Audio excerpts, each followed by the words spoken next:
I play the fool. You're seeing this stalk of cassava behind me. I am not even half of how long it is, and that's because I left it a little bit too long. So today we're going to be doing a quick little harvest to see what end up happening with these tubers underneath here. Let's get going.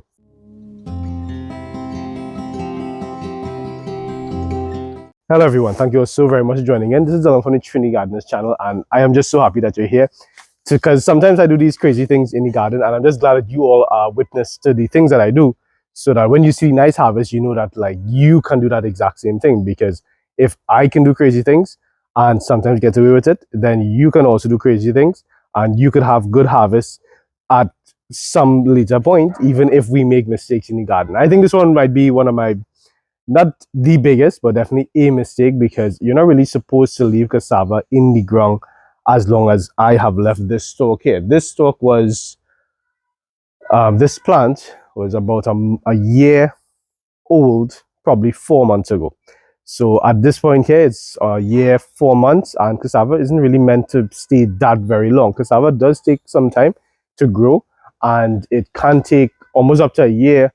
Sometimes you can harvest from 6 7 months cassava if you do it right, and people harvest normally between like 9 months to a year being the later, the furthest fringe direction of how long you're keeping it. But when you keep it this long, you really are just hoping on luck for the harvest. You don't know what's going to happen with these tubers, because after some time the tubers tend to lose the starchiness in them because they go hard, and then you also have things like maybe insects can come in and start to attack the tubers that are losing the starch in them. So same thing happens with sweet potatoes, and even with well, yam is a little bit different. But if you have your cassava in the ground more than a year, I would say try to harvest that cassava. Don't leave it for so long, because it really can affect the way that the crop will be harvested, the quality of produce that you will get, and just the overall effort that you put into planting it. You know, you don't want that to go to waste. So today we're going to be doing a quick little harvest, and we'll see what ends up happening with this. Now, firstly, just trying to get,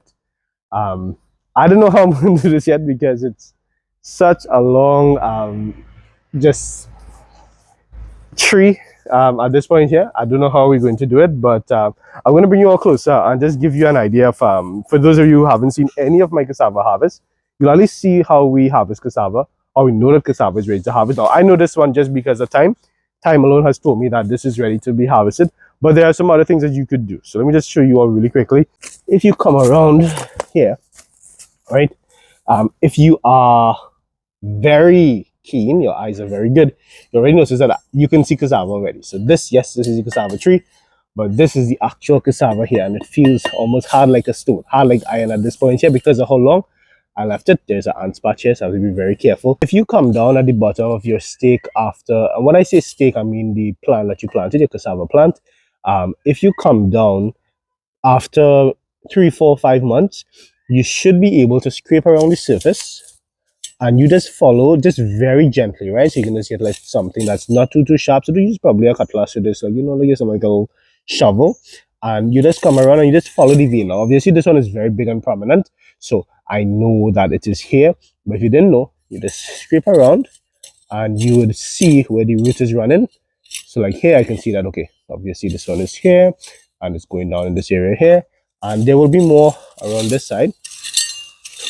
So like here, I can see, oh, I don't know if you all can see that, but this is the shape of another piece of cassava that is also here. Now, again, it's very overgrown because of how long I left it. And then maybe on this side here, I see more. The ground is very hard. This has not been well taken care of. It's because things happen, right? But cassava, to that effect, and also to its credit, it is one of my top crops. If you haven't seen that video before, you can go check it out. My top crops to plant and forget them. So this one was planted and forgotten for over a year. Don't forget it for over a year. Let a year be your limit, I would say. But this is a way of checking to see that you have a harvest. So if you are a beginner and you are trying to grow cassava and you're not sure if you have cassava to pull up, just scrape around the sides, see if you have anything, and then pull it up. Or if you're not happy, you don't see much, just cover it back up. Just take the soil and just cover it back up, right? Just so that it's not easy for the insects or the animals to come and interrupt, and it will continue growing for you. Another thing is that if you would like to, you can partially harvest. So let's just imagine as a carnival just not too long went, but if this carnival weekend you want to do some provision and river fish or something with your family, but you don't want to just sacrifice the whole plant just to that one line, you can just come. You see, you have a root over here. Cut out the root and leave the rest of the plant in. It will grow completely fine, and the rest of the tubers will be ready for you when you are ready for the rest of the tubers, unless you do want to harvest the entire thing. Now, harvesting this entire thing is going to be a bit of a trick because on in better times, in better conditions, you could throw your back out harvesting cassava. And these are not the best of times because this is an overgrown cassava. What really resonates this cassava here, I think, is not the actual tubers, but it's the root itself. All plants have something called a taproot that goes down really deep. So I may have to just detach the different limbs of this, the different tubers. We're gonna pull again though. All right, yeah. Yep.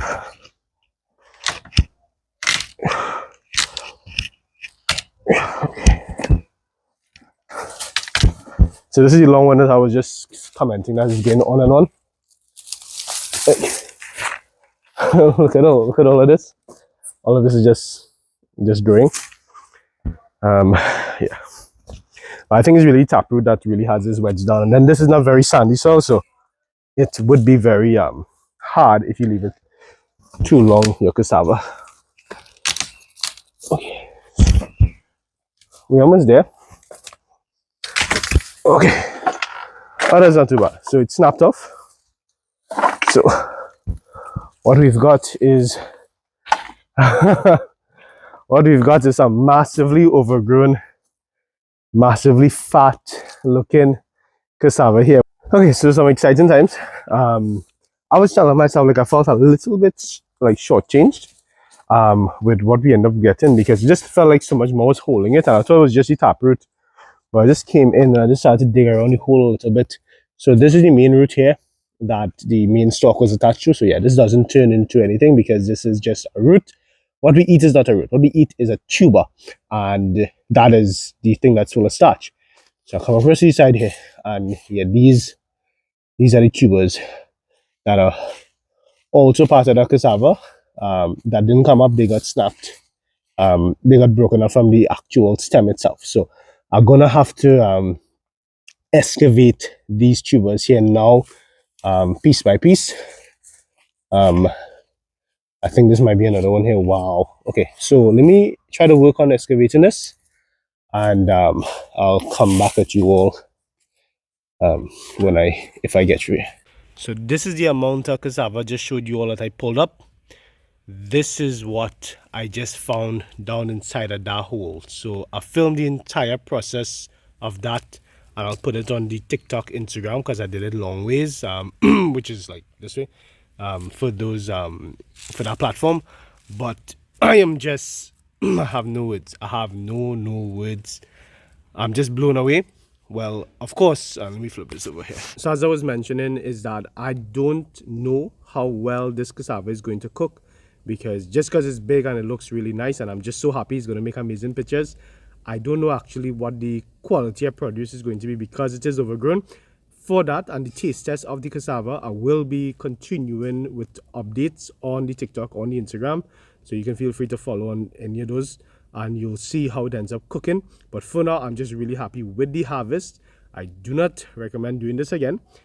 I can't guarantee it will not happen, because when these things do happen, it's completely just a mistake and just due to lack of time and things just not lining up in the way that you wanted to. So we'll see what ends up happening, but at least for now we did get something. And even if the entire crop isn't great or doesn't cook well, we'll just have to see whatever we can get, if we could get anything at all, or in whatever way we could end up using the cassava, we would just try to do that. Cassava flour even, I don't know. But for now, just really grateful that you all stuck it out for this entire video. I'm really happy that you joined in. I'm really happy that you were here for the process and you see the kind of crazy things that do happen in the Trinidad Gardener's Garden, so you don't feel any kind of pressure when you do things that you maybe know not to do, or these things happen and we just take it in stride and we roll with it and we continue going and we hope for the best. So remember that you can follow us on Instagram and on TikTok because I'll be posting the updates of the cassava, and we also have other stuff on there that we're posting all the time. And remember, if you know somebody who'd be interested in growing more healthy organic food and just need the encouragement, just feel free to share this video and share the channel with them. And remember, you can tag us on any of those platforms, Instagram, TikTok, Facebook. We're just really happy to see what's going on in your garden. And remember, as always, this has been Dylan from the Trinidad Gardeners channel reminding you to get up and get growing. Take care.